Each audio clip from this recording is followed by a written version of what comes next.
Exam Hindi official में आपका बहुत बहुत स्वागत है। ये मेरा लास्ट सीरीज है, जो 1000 क्वेश्चन का टारगेट हमने लिया था, उसमें से ये हमारा लास्ट सीरीज है। तो इस बार देखिए, हमने ये सेट नंबर 40 है। आप जो है इन सारे सेट को, जो भी 1000 क्वेश्चन का डिस्कशन के साथ में, हमारे वेबसाइट पर जाकर विजिट कीजिए और यहाँ पर आपको सारे सेट मिल जाएंगे, पढ़ने के लिए मिल जाएंगे। आप चाहे तो उसका स्क्रीनशॉट ले सकते हैं या फिर इसको आप तैयार कर सकते हैं। तो ये बहुत ही इम्पोर्टेंट होने वाला है। ये जो सेट जो था, हमने बहुत ही प्रीवियस ईयर क्वेश्चन से लिया है, और साथ में जो यूपीएससी के हैं क्वेश्चन, यूपीपीसीएस, एमपीपीसीएस, आरजेपीएससी, बीपीएससी, इसमें से सबका इसमें से मिक्सर है। तो इसलिए ये बहुत ही इम्पोर्टेंट है, और इसका फ्यूचर में यूज़ जो है आपके लिए बहुत ही इम्पोर्टेंट हो सकता है, कोई भी एग्ज़ाम के लिए जो इसका डिस्कशन आप करेंगे।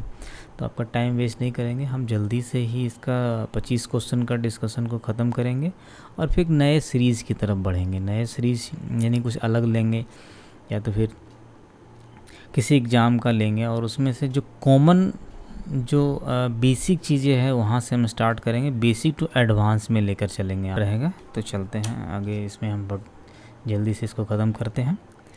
देखिए, पातिमोक्ष यानी प्रतिमोक्ष का क्या अभिप्राय है। अब यहाँ 4 ऑप्शन है दोस्तों। यहाँ पर आप इसको स्पीड आप 1.25 भी कर सकते हैं, और 4 ऑप्शन में जो है इसमें से देखेंगे पातिमोक्ष क्या है, तो हीनयान है, या फिर संघ के नियम है, या फिर राजा मिनांडर के प्रश्न है, तो या फिर महायान बौद्ध मत का विवरण है। तो यह महायान हीनयान नहीं है, एक्चुअली दोनों का कॉमन है, और यह जो है संघ के नियम से संबंधित है। यह क्या था कि अनुशासन संबंधी जो विधि निषेध है, जो रूल थे अनुशासन के, उसके लिए ये भंग होने पर जो है प्रायश्चित किया जाना जो होता, प्रायश्चित जो करते हैं उसके लिए यह जो है किया जाता था। ये प्रायश्चित करने के लिए पातिमोक्ष किया जाता था। यह जो है कि मंथ में 2 बार जो है पाठ किए जाने का विधान था, यानी कि मंथ में 2 बार होगा। आप चाहे तो इस बार जैसे किसी ने अपराध किया है, मान लीजिए कोई विधि रूल तोड़ा है, तो उसको क्या है कि 2 बार में, जो मान लीजिए 1 से 15 तक में जिसने रूल तोड़ा है तो उसको 15 तारीख को दिया जाएगा, फिर जो 15 के बाद वाला है उसको 30 तारीख को, इस तरह से पातिमोक्ष करा जाएगा, ताकि वह जो है दोबारा संघ में शामिल होकर अपना धर्म का पालन कर सके। फिर देखिए नेक्स्ट क्वेश्चन है कि किस देवी देवता को गायत्री मंत्र समर्पित है। यह देखिए 12 अक्षर का मंत्र है दोस्तों, ये बहुत ही पावरफुल है, सबसे पुराना है। तो यह गायत्री मंत्र जो है सावित्री देवी को समर्पित है, जो कि सूर्य की देवी भी कहा गया है, सूर्य की देवी कहा गया। और इसका जो उल्लेख मिलता है ऋग्वेद में मिलता है, यानी जो सबसे पुराना ग्रंथ है वहाँ पर मिलता है। और एक चीज़ और पूछता है दोस्तों इस दोस्त में कि इसके रचनाकार कौन है। इसके रचनाकार जो है विश्वामित्र है। ये बार बार पूछता है, ये बहुत ही इम्पोर्टेंट है। नेक्स्ट चलते हैं, उत्तर वैदिक काल में निम्नलिखित में कौन सा आधिकारिक करों का संग्राहक होता है, यानी कि जो टैक्स होता था जो लेटर वैदिक एरा में, उसमें से कौन कलेक्ट करता था, कौन जो है उस टैक्स को कलेक्ट करता था। ये देखिए अक्षभाग, पालागाल, ये सब नहीं। ये देखिए भाग दूध जो है, इसे नाम से स्पष्ट है कि भाग मतलब कि कितना भाग भाई, 1/10 भाग। लेकिन मौर्य काल में देखिए 1/6 था। ठीक, इसी तरह से भाग जो होता था उत्तर वैदिक काल में, तो यही जो है भाग दूध जो है कलेक्ट करता था। उसमें हो सकता है कि दूध भी कर के रूप में लिया जाता हो, इसलिए इसका नाम भाग दूध रख दिया है। तो यही जो है करों का संग्राहक था। फिर अक्षबाप वगैरह, ये जो था आय व्यय का गणना वगैरह करता था। पालागल जो है विदूषक थे, ठीक है। और संग्रहिता जो होता है ये कोषाध्यक्ष था। तो यह कलेक्ट नहीं करता था, ये तो खजांची था, खजाना का मालिक होता था। नेक्स्ट देखिए, शाहजी की ढेरी के स्तूप में प्राप्त पुरावशेष धातु मंजूषा में किसके साथ बुद्ध की आसनस्थ आकृतियाँ हैं। तो यहाँ पर देखिए ये आंसर यहाँ पर है ब्रह्मा और इंद्र के पास के साथ में है। बुद्ध के साथ में ब्रह्मा और इंद्र का भी मूर्ति यहाँ पर है। कहाँ पर? शाहजी की डेरी के स्तूप में। अगला क्वेश्चन देखते हैं, निम्नलिखित प्राचीन जनजातियों पर विचार कीजिए। ये जो सारा क्वेश्चन है दोस्तों, ये यूपीएससी के प्रीवियस ईयर से लिया गया है, तो ये बहुत ही इम्पोर्टेंट हो जाता है। देखिए 980 में है कि निम्नलिखित प्राचीन जनजातियों पर विचार कीजिए। कौन भाई? अंग, गंधारी और ब्रात्य। इसमें से कौन सी जनजाति और जनजातियाँ वैदिक काल में एग्जिस्ट करती थी, अस्तित्व में थी? तो ये देखिए यहाँ पर जो आंसर इसका है तीनों जातियाँ जो है, ये तीनों, अंग भी, गंधारी भी और ब्रात्य भी।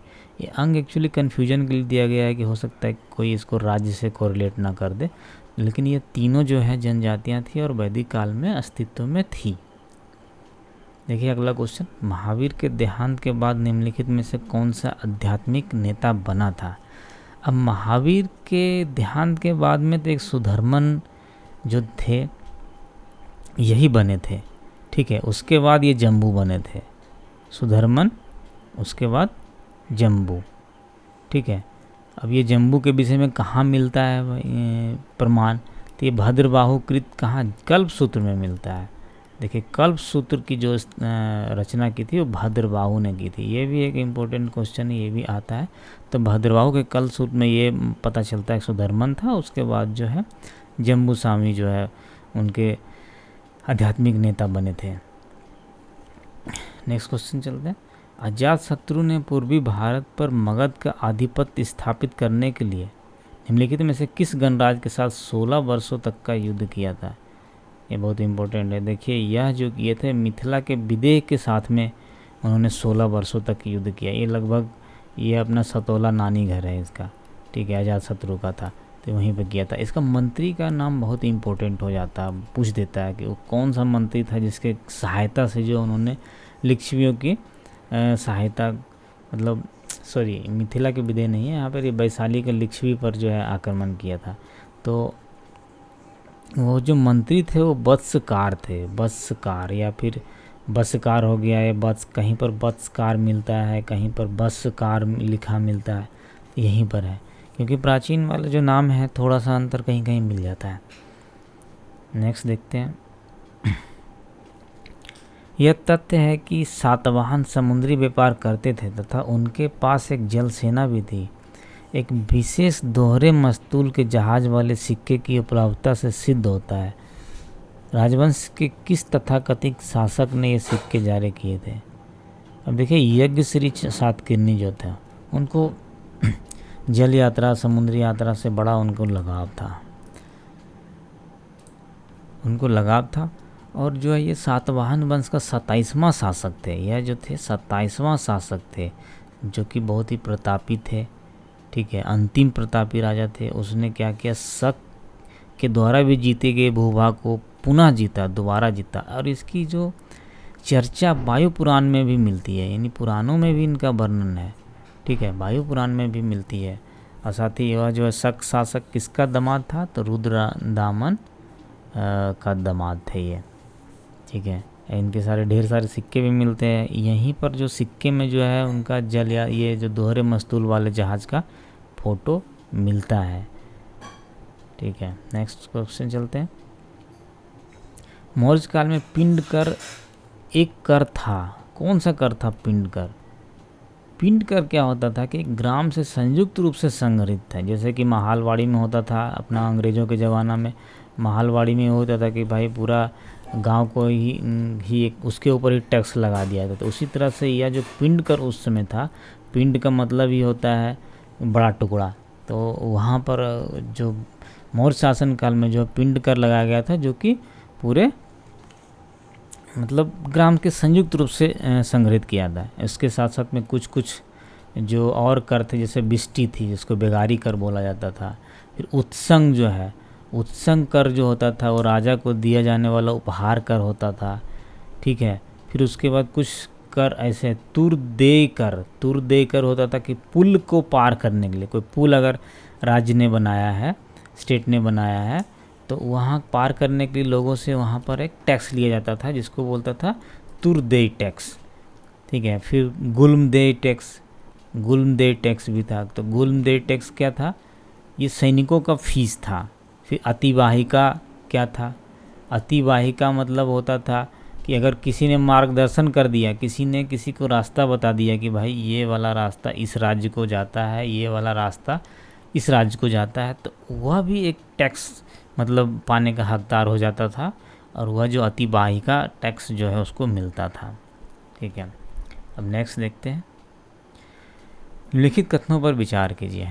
अब यहाँ क्या है, आहरौरा, धौली और गिरनार बोल रहे हैं यहाँ पर क्वेश्चन में कि उपरोक्त स्थानों में कहाँ पर अशोक के शिलालेख मिलते हैं।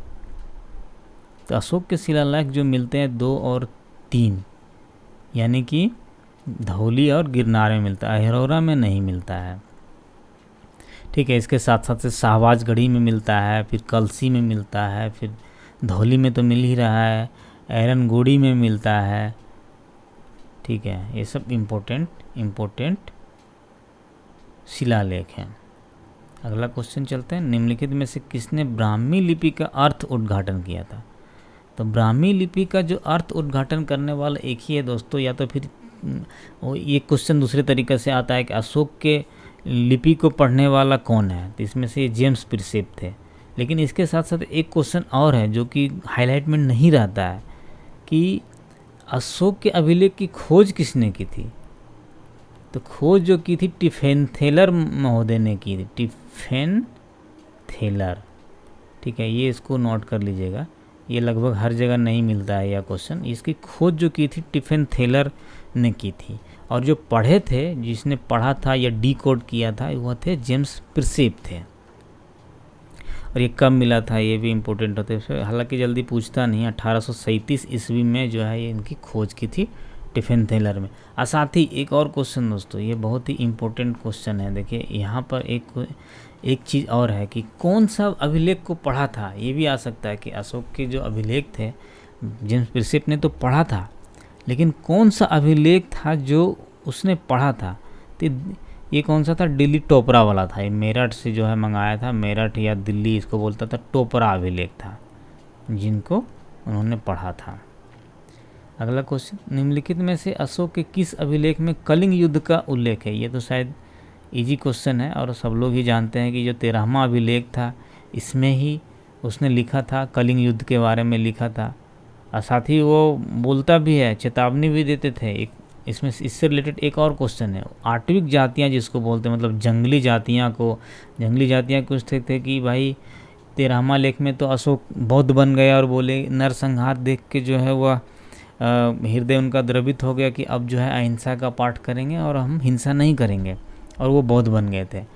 तो उसमें क्या था, कुछ जंगली जातियाँ जो थी, आठविक जातियाँ, वो उनको लग रहा था अरे अब तो ये जो है, अब तो ये शांत हो गया, बौद्ध हो गया, इस पर हम चढ़ाई कर देंगे। तो इसी शिलालेख में वह फिर चेतावनी भी देता है कि ऐसा नहीं है कि मैं जो है अपना हथियार डाल दिया हूँ, बौद्ध धर्म को अपना लिया हूँ, अहिंसा को अपना लिया हूँ, तो इसका मतलब यह नहीं है कि मैं कमज़ोर हो गया हूँ या फिर मैं शक्तिहीन हो गया हूँ।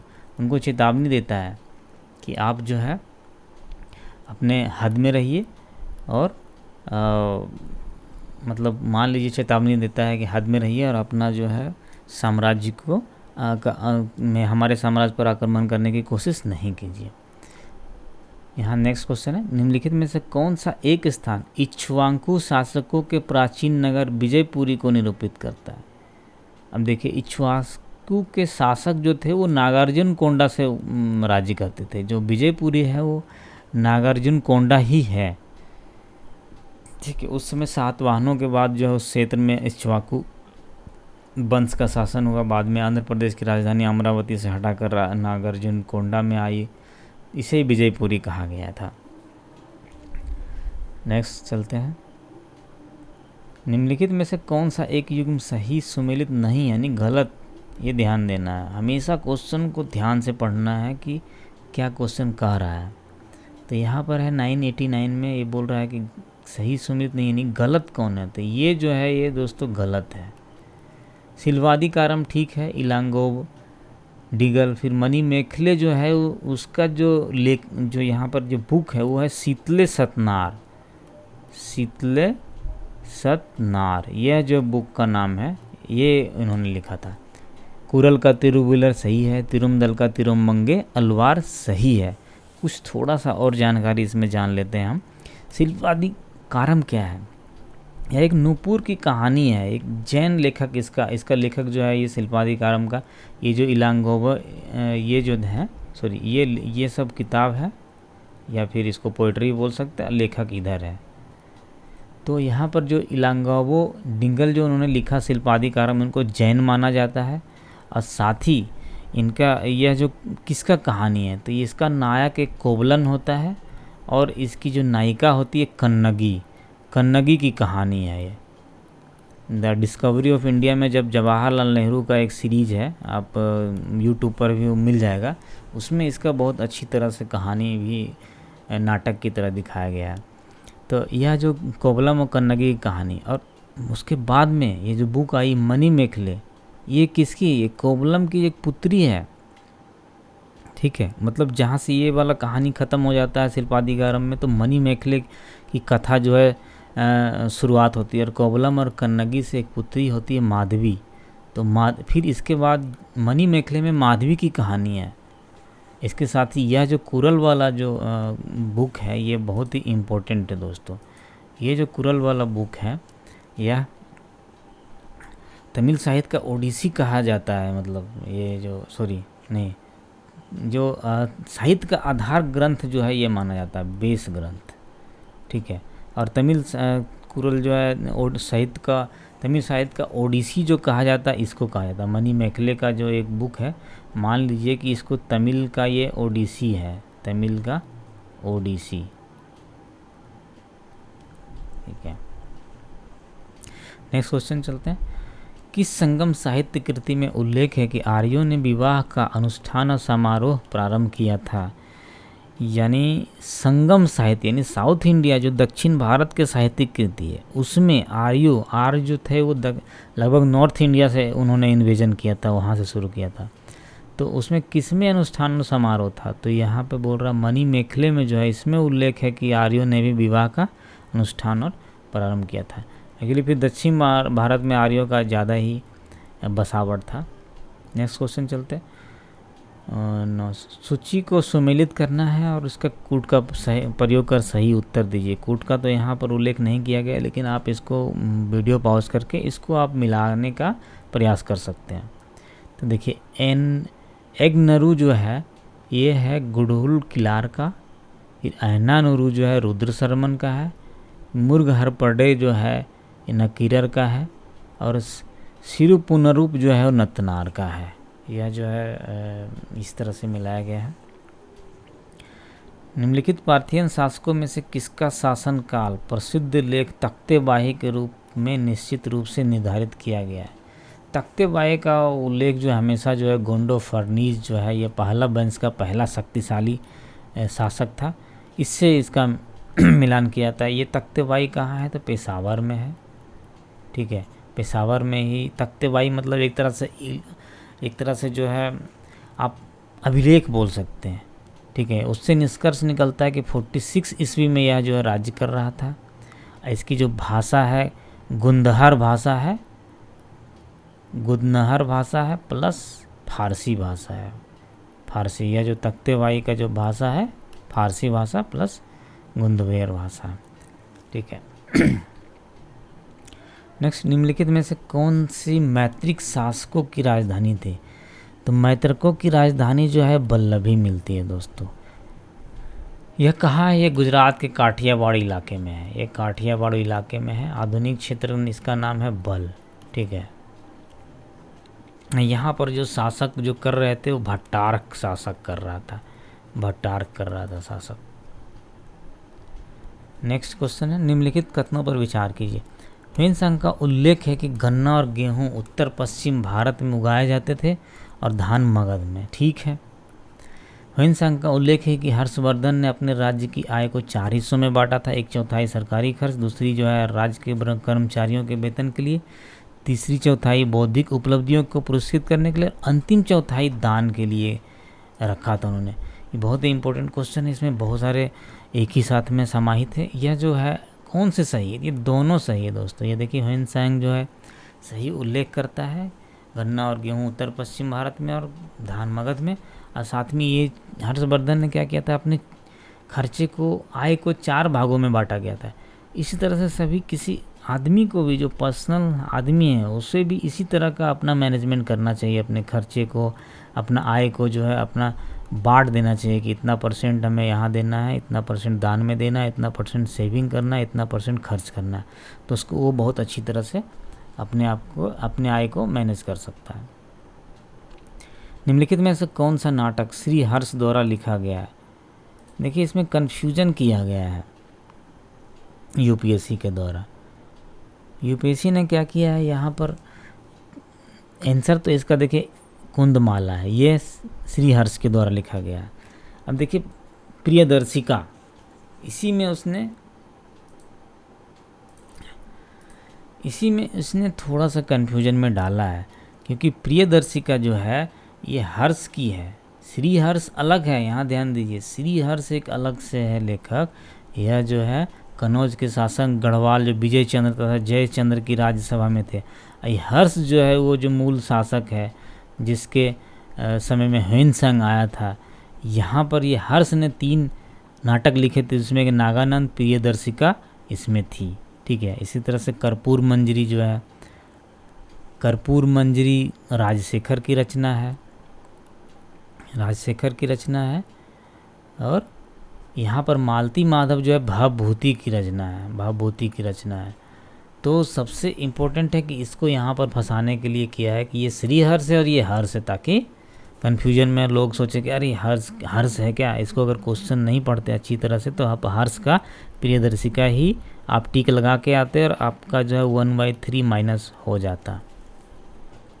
नेक्स्ट क्वेश्चन, मथुरा स्तंभ शिलालेख के अनुसार उदिताचार्य ने 2 शिवलिंगों को किस नाम से प्रतिष्ठापित किया था?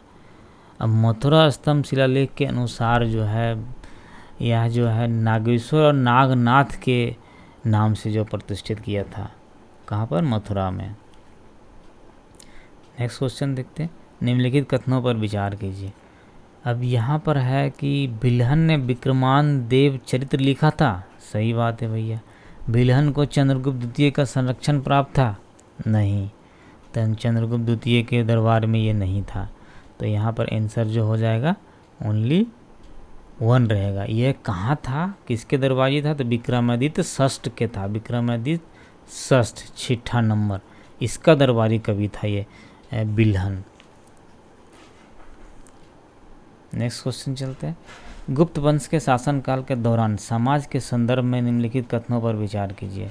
क्या है? उस समय सती प्रथा किसी स्त्री का उसके पति की चिता के दाह अविविध थी। मतलब कि उस समय अगर सती प्रथा जो था आम था, किसी का स्त्री का उसके पति की चिता के साथ में जलना, दाह करना, अविदित, मतलब कोई विवादित चीज़ नहीं थी, मतलब अविदित थी, मतलब नॉर्मल था। उस समय पान चबाना लोक प्रचलित था। ये यहाँ पर आंसर दोनों है, हाँ सही है। उस समय पान चबाना भी लोक प्रचलित था और सती प्रथा के प्रमाण भी गुप्त काल में मिलते हैं, जो कि 510 ईस्वी के एरन अभिलेख में मिलता है। ठीक है, और हर्ष की माता भी, यहाँ तक कि हर्ष की माता भी 604 ईस्वी में क्या हो गई थी? सती हो गई थी। नाम क्या था? यशोमती। वो भी सती हो गई थी जब इनके हस्बैंड का डेथ हुआ था। नेक्स्ट क्वेश्चन, उड़ीसा के मंदिर वास्तुशिल्प के संदर्भ में निम्नलिखित कथनों पर विचार कीजिए। अब देखिए यहाँ पर है कि भुवनेश्वर के मुक्तेश्वर मंदिर में पूजा गृह में प्रवेश ऐसे तोरण से होकर है जो अभी तक भुवनेश्वर के मंदिरों में ज्ञात अकेला तोरण है। भुवनेश्वर के नीललिंगराज मंदिर के जगमोहन में 2 वेदिका में गवाक्ष हैं जो उड़ीसा के अनन्य विशेषता है। उपयुक्त कथनों में से कौन से सही हैं? देखिए इसका आंसर 1 और 2 दोनों, बस इसको याद रख लीजिए। यह जो है कला और संस्कृति के बुक से जो लिया गया, कला प्लस संस्कृति का एक बुक होता है 11th क्लास का, हिस्ट्री का, आर्ट एंड कल्चर का, वहाँ से लिया गया है। तो ये थोड़ा सा ध्यान देने पर यह भी अब बन सकता है।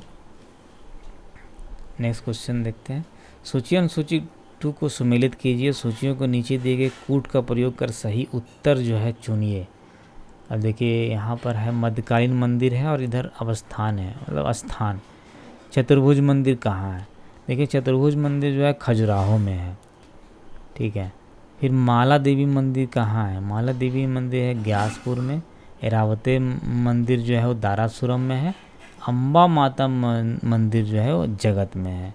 इस तरह से आप इसको मिलान करके याद रख सकते हैं। निम्नलिखित में से कौन राम कथा के जैन रूपांतरण पौंचर्यम का लेखक है? यानी कि राम कथा का जो जैन में रूपांतरण किया गया है वो पौंचर्यम का लेखक कौन है? तो यह विमल सूर्य है।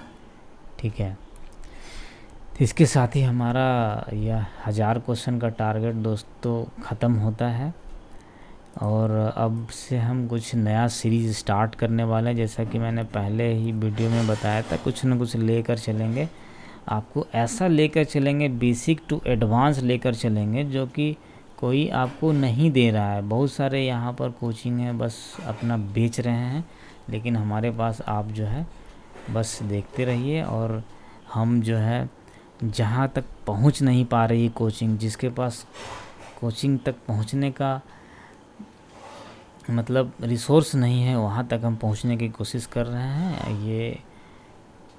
ये सबके लिए फ़ायदेमंद होगा और हम कुछ ऐसा लेंगे बेसिक टू एडवांस, ताकि वो हर एग्ज़ाम के लिए फ़ायदा हो। ठीक है, अभी मैं कोर्स बना रहा हूँ तो मे भी थोड़ा टाइम लग सकता है, लेकिन ये जल्द ही आपको मिलने वाला है। इसके साथ ही जिन्होंने भी सब्सक्राइब नहीं किया सब्सक्राइब कर लेंगे, क्योंकि आपके लिए हम कंप्लीट सॉल्यूशन ला कर आ रहे हैं। गाइडेंस से लेकर आपको तैयारी तक सब कुछ यहाँ पर अवेलेबल कराएंगे। इसके साथ ही मिलते हैं नेक्स्ट सीरीज़ नेक्स्ट वीडियो में। अभी के लिए आपका बहुत बहुत धन्यवाद।